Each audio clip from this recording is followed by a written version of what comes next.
tugeze igihe cy'isaha 12 zirenze ko iminota 30 muri studio za Radio Magatam FM akaba ari umwanya mwiza wo kumviriza amakuru mu rurimi rw'ikirundi tukashikirizwa na mugenzi wacu CIZA Jean. Ndakura mu kijana ngira ndaguha ikaze CIZA mu makuru y'uyu munsi.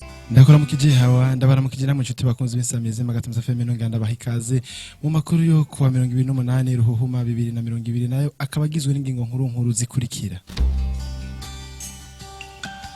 Iterambere ririfashe neza ku mutumba wa GITAZA aho abenegihugu baho bashima ibikogwa vy'iterambere biriko birarangurwa kuri uwo mutumba. Iduzwa ry'ibiciro ry'Amamesa ahanini riva kubukene bwibigazi bayakoramwo narirya Amamesa avamwo ibindi vyinshi. Ntibashimishwa n'amahera bashira mu kigega cabo kuko atakintu kinini aza abafasha abo akaba ari abunguruza abantu n'ibintu ku mapikipiki. Mu binga bw'ivyuma turiko dufashwa na mugenzi wacu Iterambere Bigirimana ugiye kubashikiza no makuru akaba ari Jean CIZA sangwa ikaze. Bino muri sanze muri radio magara tamze fe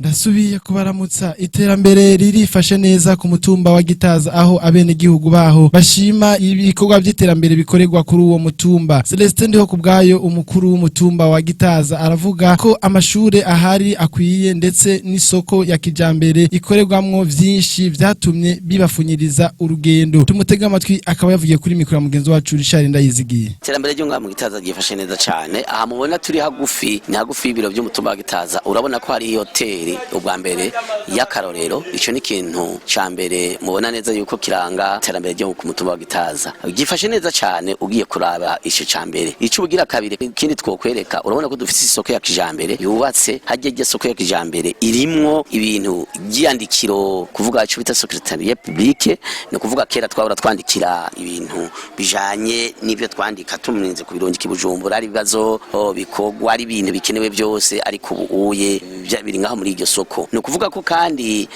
ubuye hariho bijanye no gufotora bimwe ari byerekeye vya mariage naho nyene harongeyeko ubuhinga bwo kugira ngo korerwa ngaho muri iyo soko nyene bwo kugira abafotore hanyuma gakorera na ziya invitation ibintu nk'ivyo.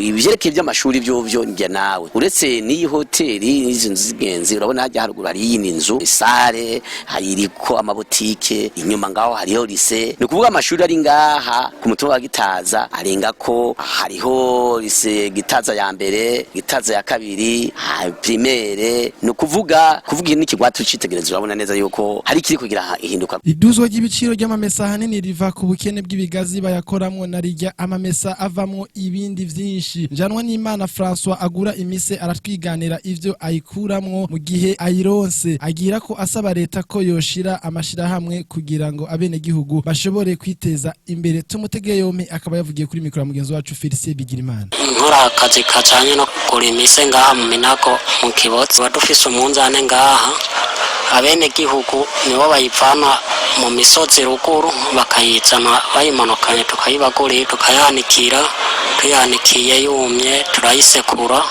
tuyisekuye havamwo itoroto havamwo n'amavuta hanze kugira amavuta uciteka yatetse ahiye yahoze tuca tuyengura nubwo ntarasenga umuryango ndaronka gahera buke nyene bakampemba natse nkabona yuko bimfasitse mu buzima.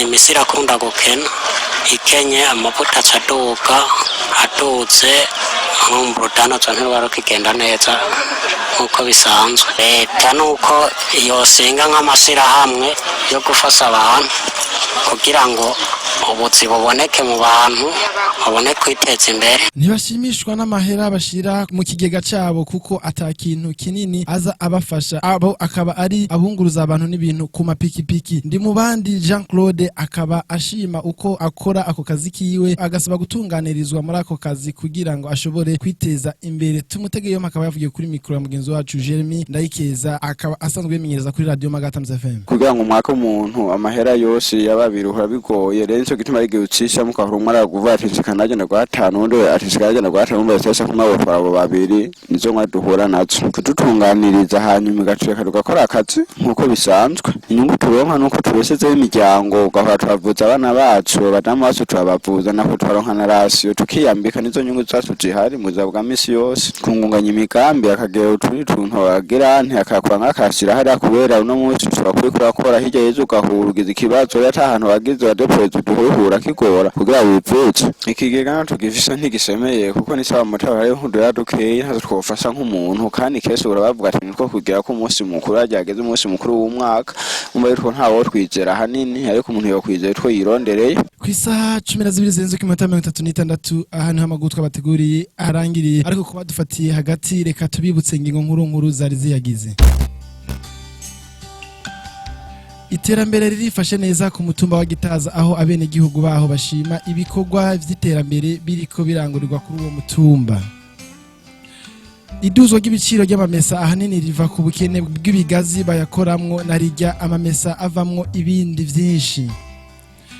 Ntibashimishwa n'amahera bahashira mu kigega cabo kuko atakintu kinini aza abafasha abo akaba arabunguruza abantu n'ibintu ku mapikipiki. Reka dushimire mwese mwarimu yateze yompi, dushimire uruganda rwa radio gatanu FM, dushimire mugenzi wacu Armeri Bigirimana yarari mu buhinga bw'ivyuma, Jean CIZA Agizwe yabashikirije naho butaha. Gwino muri sanze muri radio gatanu FM.